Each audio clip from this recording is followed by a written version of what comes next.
पत्नी सोनम ने ही राजा रघुवंशी की हत्या करवा दी। राजा की लाश मिली और सोनम गाजीपुर में जिंदा मिली है। फिलहाल इस मामले में अब तक 3 की गिरफ्तारी हुई और पूछताछ लगातार सोनम से चल रही है। बताया जा रहा है कि सुपारी देकर सोनम ने ही अपने पति राजा रघुवंशी की हत्या करवा दी। हनीमून पर शिलोंग लेकर गया था पति और वहीं पर शव भी बरामद हुआ था राजा का एक नहर में।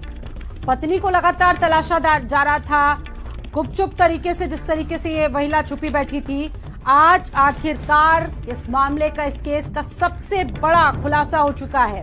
पहले बहुत सारे सीसीटीवी फुटेज सामने आए थे, उसके जरिए पुलिस लगातार सवाल इस मामले में उठा रही थी। पुलिस की थ्योरी पर भी लोगों को बहुत सारे एक तरह से विश्वास नहीं था, सरकार पर भी सवाल उठ रहे थे। और शिलोंग के होटल की सीसीटीवी फुटेज में कातिल पत्नी की साजिश का एक बहुत सारा जो कहा जा सकता है कि जो पूरी स्क्रिप्ट है वो देखने को मिली।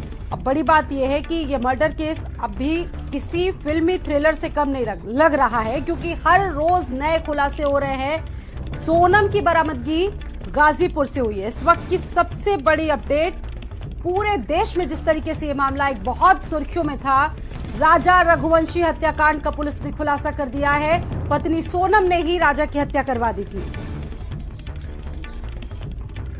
आशुतोष हमारे साथ मौजूद है इस खबर पर।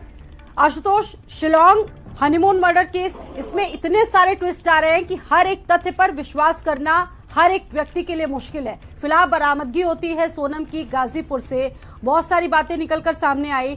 ये सबसे बड़ा खुलासा है अब तक इस मामले का कि पत्नी ने ही अपने पति को मौत के घाट उतरवा दिया। क्या क्या चीजें अभी तक सामने आई हैं इस मामले में? जी, आपको बता दें, ये रात को 1 बजे नंदगंज थाना क्षेत्र में ढाबा है, वहाँ पहुंची थी और उसने ढाबा संचालक से किसी से बात करने की गुजारिश की। ढाबा संचालक ने उसकी बात कराई और उसके बाद ढाबा संचालक ने पुलिस को इन्फॉर्म किया और पुलिस पहुंची और पुलिस ने वहां से सोनम को बरामद किया। उसके बाद 1 स्टाफ सेंटर मेरे पीछे जहां समय मौजूद है, यहाँ पे सोनम को रखा गया है। थोड़ी देर पहले सीओ सिटी सेटअप सिंगर यहाँ पे पहुंचे थे और कुछ देर बातचीत के बाद पूछताछ करने के बाद वो वापस गए हैं। अभी महिला पुलिस तो महिला कांस्टेबल यहाँ पहुंच रही है। फिलहाल इस 1 स्टाफ सेंटर में रखा गया। आधिकारिक रूप से अभी कोई बोलने को तैयार नहीं है कि सोनम गाजीपुर की परिस्थितियों में पहुंची। और जैसा बताया जा रहा है, हमारे सूत्र बताते हैं कि मेघालय पुलिस भी यहाँ की रवाना हो चुकी है। MP पुलिस भी संभवतः आ सकती है, क्योंकि हत्या सोनम के पति की मेघालय में हुई थी, इसलिए मेघालय पुलिस यहाँ पहुंचेगी और संभवतः ट्रांजिट रिमांड पर लेके इसको सोनम को ले जाएगी। फिलहाल गाजीपुर में आधिकारिक रूप से SP ने सिर्फ इतनी पुष्टि की है कि सोनम रात में बरामद की गई है, लेकिन इसके आगे प्रशासन या पुलिस की ओर से कोई जानकारी नहीं दी जा रही। जी, मोहब्बत के नाम पर ये जो पूरी फिल्मी पटकथा लिखी गई है, अब दोषी बताया जा रहा है इसमें सोनम को। क्या उसकी तरफ से कोई अभी ऐसा बयान या कुछ ऐसा स्टेटमेंट सामने आ पाया है? कुछ कह पाने की स्थिति में है सोनम? क्योंकि यही सवाल बार बार उठ रहे हैं कि क्या बताती है सोनम। जैसा बताया जा रहा है कि सोनम अभी सो रही है और उसको जो है प्राइमरी ट्रीटमेंट यहाँ पे दिया गया था। अभी वो कुछ बताने की स्थिति में नहीं है और संभवतः जब तक यहाँ मेघालय या MP पुलिस नहीं पहुंचती है, तब तक जो है सोनम को किसी के सामने नहीं लाया जाएगा। अभी 1 स्टाफ सेंटर जो कि जहाँ की महिलाओं को रखा जाता है, वहाँ पे उसको रखा गया है और पुलिस अंदर मौजूद है। लेकिन ऑफिशियली अभी पुलिस का क्या कहना? अधिकारियों से आपकी बातचीत हुई होगी, सुपारी देने की बात सामने आ रही है। कैसे ये पूरा घटनाक्रम घटित हुआ? अगर किसी से आपकी कोई बातचीत हो पाई हो, क्या बताया पुलिस ने इस मामले में? जी बिल्कुल, डॉक्टर ईरज राजा जो है गाजीपुर के SP, उनसे हमारी बात हुई थी। उन्होंने इस बात की पुष्टि जरूर की कि सोनम रघुवंशी को ही यहाँ से बरामद किया गया, लेकिन क्योंकि उनका कहना है कि ये हमारे घटना क्षेत्र हमारे गाजीपुर का नहीं है, केवल इसकी बरामदगी हुई है और किन परिस्थितियों में ये गाजीपुर पहुंची है इसकी जो है जांच की जा रही है। और जब तक अन्य राज्यों की पुलिस जहां घटना हुई थी और जहां की रहने वाली है वो नहीं पहुंच जाती, ऑफिशियल जानकारी इस बारे में कुछ नहीं दी जा सकती है। फिलहाल अभी घटना यहाँ जो, लेकिन इसके कई सारे मददगार रहे होंगे। शिलोंग से अगर ये गाजीपुर तक पहुंचती है, काफी दूरी है, रास्ता भी काफी लंबा है, और अगर यहाँ तक आशुतोष पहुंचती है तो काफी सारे मददगार रहे होंगे, फोन्स के जरिए संपर्क किया गया होगा, और भी चीजें होंगी इसमें। जी बिल्कुल, ये गाजीपुर से अब तक इसका कोई रिलेशन सामने नहीं आया था, लेकिन गाजीपुर पहुंची और जब वो गाजीपुर के ढाबे पे पहुंची तो उस समय उसके पास मोबाइल फोन नहीं था, क्योंकि उसने ढाबा संचालक से मोबाइल फोन लिया और उसका इस्तेमाल किया।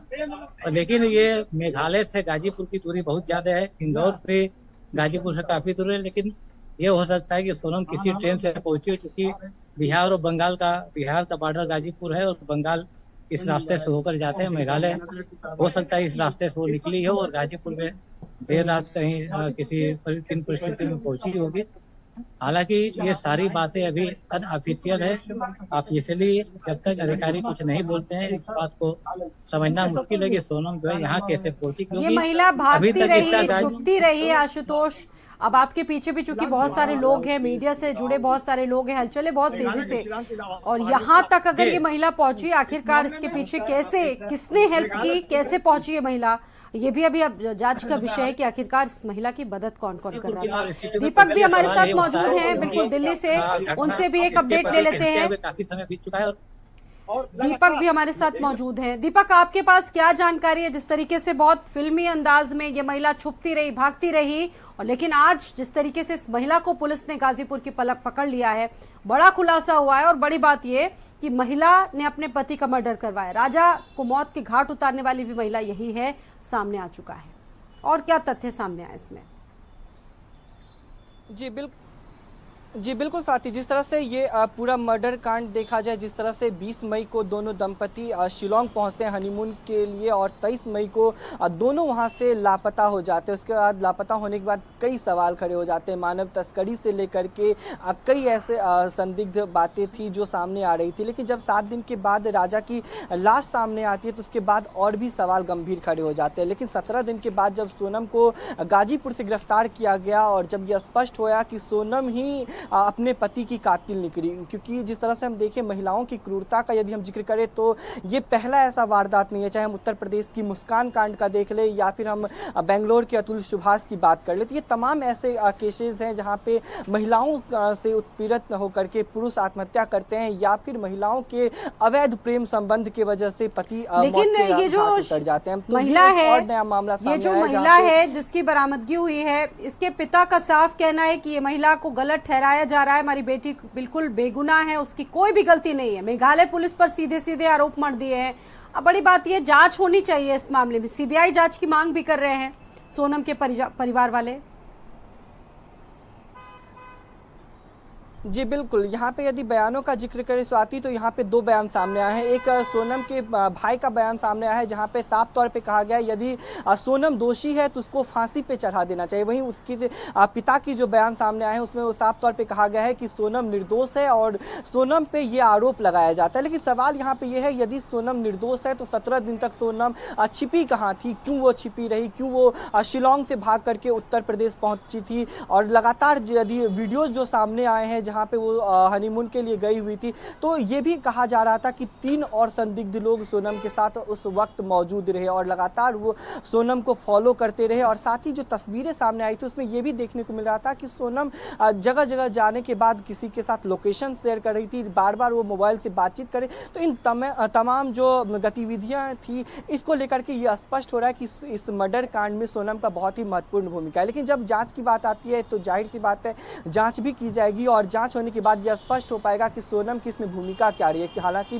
3 लोगों की और गिरफ्तारी की गई है और 1 लोग जो उत्तर प्रदेश के बताए जाते हैं वो अभी फरार चल रहे हैं। उसकी भी गिरफ्तारी होने के बाद यह स्पष्ट हो जाएगा कि आखिर इस मर्डर कांड के पीछे का मेन वजह क्या रहा है। हालांकि पहला जो वजह सामने आ रहा है ये आ रहा है कि सोनम के किसी गैर मर्द के साथ अवैध प्रेम प्रसंग था जिसके वजह से ये बड़ा कांड किया गया। सोनम अपने पति के साथ 20 मई को बड़ी बात ये पुलिस बहुत सारी बातें कह रही है। जब तक ये महिला सोनम कोई अपने मुंह से बयान ना दे दे, जब तक ये महिला खुद ना इस चीज को कबूल कर ले, तब तक किसी को कैसे दोषी ठहरा सकते हैं। बहुत सारे एलिगेशन, गंभीर आरोप लगे हैं क्योंकि अब 2 तथ्य सोशल मीडिया में आपने देखा होगा और जगह पर कुछ और तथ्य भी चल रहे हैं। अभी तक ये भी कंफर्म नहीं है कि ये महिला वाकई सोनम है क्योंकि एक दूसरी महिला को बेहोशी की अवस्था में मिला था। मतलब बहुत सारी चीजों का तस्दीक होना बाकी है। जब तक महिला अपने मुंह से कोई बात नहीं कह देती तब तक उसको इस तरह से कैसे दोषी मान लिया जाए, ये भी सवाल है ना। फिर दीपक,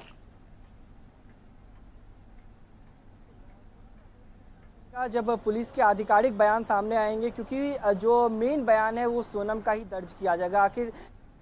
और इंदौर पुलिस ने यूपी पुलिस से संपर्क किया इस जानकारी पर गाजीपुर पुलिस ने सोनम रघुवंशी को बरामद किया और उन्हें तत्काल हॉस्पिटल ले गए, जहां उनकी मेडिकल जांच की गई। उसके बाद वन स्टॉप सेंटर पर सोनम रघुवंशी को भेजा गया है। मेघालय पुलिस भी इंदौर में मौजूद थी इसी केस के इन्वेस्टिगेशन के तहत, और वो इस समय गाजीपुर के रास्ते में है। जैसे ही वो वहाँ पहुँचते हैं, कानूनी प्रक्रिया पूर्ण कर सोनम रघुवंशी को उन्हें हैंडओवर कर दिया जाएगा। क्या यूपी पुलिस ने भी अभी कुछ बातचीत करी है या कुछ उनसे चीज़ें क्लियर हो पाएंगी? नहीं, यूपी पुलिस ने कोई इन्वेस्टिगेशन या इंट्रोगेशन नहीं किया है। ये काम मेघालय पुलिस द्वारा ही किया जाएगा।